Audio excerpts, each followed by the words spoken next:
Good morning all of you. आज सुबह 2 घंटे पहले इंस्टीट्यूट ऑफ चार्टर्ड अकाउंटेंट का रिजल्ट आ चुका है इंटर और फाइनल के स्टूडेंट्स का, और मेरे पास धनाधन बहुत सारे स्टूडेंट्स के मैसेजेस आ रहे हैं। मैं ऑब्वियसली अभी टैक्स के नोट्स बनाने में थोड़ा व्यस्त हूँ, TDS चैप्टर के नोट्स मेरे बन रहे हैं, उसी में मैं थोड़ा बिजी हूँ, इसलिए हर एक को मैं इंडिविजुअली रिप्लाई नहीं कर पाया। बहुत सारे रैंकर्स आए हैं इंटर में भी और फाइनल में भी, ऑल अक्रॉस द कंट्री। मेरी क्लासेस पूरे इंडिया में जाती है और सारे स्टूडेंट्स का ही रिजल्ट एकदम स्प्रेड है, जोग्राफिकली स्प्रेड है। कोई राजस्थान से, कोई दिल्ली से, कोई महाराष्ट्र से, मुंबई से, अलग अलग जगह से स्टूडेंट्स के रैंक्स आ रहे हैं। Congratulations to all of you. जब एक स्टूडेंट का रैंक आता है ना, तो वो सबके लिए गर्व की बात होती है, ठीक है, सबके लिए, माता पिता के लिए, टीचर्स के लिए। As teachers we also feel very happy about every student कि तुम्हारा रैंक आया है। लेकिन साथ ही साथ I also feel responsible towards those students जिनका रिजल्ट अच्छा नहीं हुआ, जो पास नहीं हो पाए या एक ग्रुप पास हुआ है।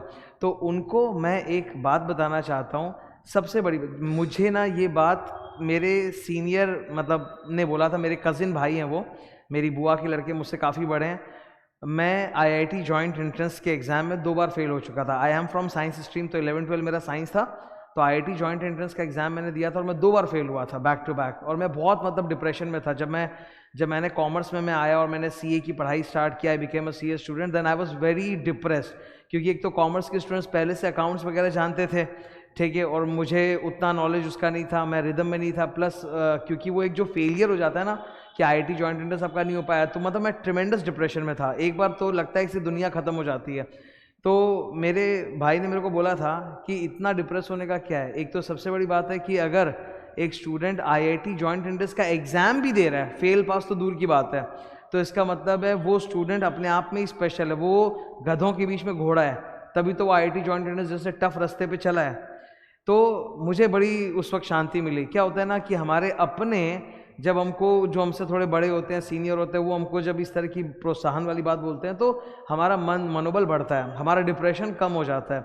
तो वही काम मैं तुम्हारे लिए भी कर रहा हूँ। मैं तुम लोग सबको बोलना चाहूँगा, अगर तुम फेल भी हुए तो फेल वही होते हैं जो एक टफ रास्ता चुनते हैं। तो कॉन्ग्रेचुलेशंस तो फर्स्ट ऑफ ऑल इस बात का कि तुमने एफर्ट डाला, तुम इतने हार्ड कोर्स में आए, तुम इसमें एग्जाम देने गए। It is one of the toughest examinations in India, because pass percentage कम होता है ना, तो it is one of the toughest exams. तो जस्ट बिकॉज तुमने ये रास्ता चुना, एग्जाम देने की हिम्मत की, वही अपने आप में सराहना के काबिल है। बाकी फेल पास तो देखो होता रहेगा। मैं तुमको लगता होगा कि ये फेल पास का जो चक्रव्यूह है ना, ये बंद हो जाएगा शायद जब तुम एक बार CA बन जाओगे। ऐसा कभी नहीं होता, ऐसा कभी नहीं होता लाइफ में।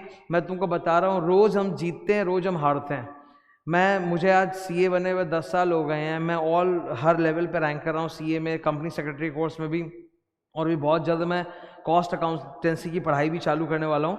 तो ऐसा नहीं है कि मेरे लाइफ में हर वक्त सक्सेस ही होता रहता है। There are lot of failures, daily success, daily failure. एक स्टूडेंट जब फेल होता है तो उसमें कहीं ना कहीं थोड़ा टीचर को भी बुरा लगता है कि यार मैं फेल हो गया। एक स्टूडेंट जब रैंक लाता है तो टीचर को भी अच्छा लगता है कि एज इफ मेरा वापस से रैंक आ गया है, ठीक है। तो हर दिन सक्सेस है, हर दिन फेलियर है। हर काम जो हम चालू करेंगे ज़रूरी तो नहीं उसमें सफलता मिलेगी।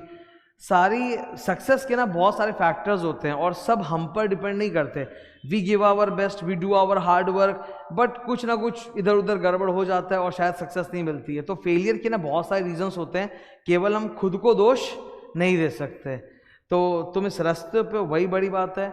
अब आगे क्या करना है? अगर तुम्हारा क्लियर नहीं हुआ या एक ग्रुप क्लियर हुआ है, तो तुम जानते हो कि you have 3.5 months time for May exam. May में एग्जाम होगा, तो 3.5 months का समय आपके पास है। आज 10 जनवरी है, मैं तो बोलूँगा 3.5 से थोड़ा ज़्यादा ही है, मतलब 90 + 20 कितना होता है, 110 दिन। देख लेना मैथमेटिक्स। तो तुमको इस टाइम का मोस्ट यूटिलाइजेशन करना है। ये नहीं होना चाहिए कि डिप्रेशन के चक्कर में अपना 1 महीना और वेस्ट कर दो ना। अभी से एक स्ट्रैटेजी बनाओ और जुट जाओ। देखो सर, 100 डेज बहुत बड़ा टाइम होता है। आप इसमें 2 ग्रुप या 1 ग्रुप का जबरदस्त फिर से रिवीजन करके एग्जाम देने जा सकते हो। कई बार चीजें हमारे फेवर में नहीं होती, पर कई बार हमारे फेवर में भी होती हैं। तो तुम तो अपना काम जारी रखो, बाकी your stars will fall in the line. एक बार तो सक्सेस आएगा ही आएगा, ऐसा कैसे कि नहीं आएगा, ठीक है।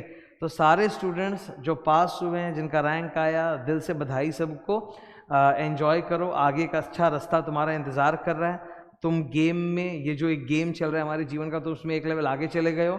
और जो नहीं कर पाए इस लेवल को क्लियर, चिंता नहीं, वापस से स्ट्रैटेजी बनाओ, वापस से जुट जाओ मेहनत के साथ और अगले एग्जाम में फोड़ दो। Thank you.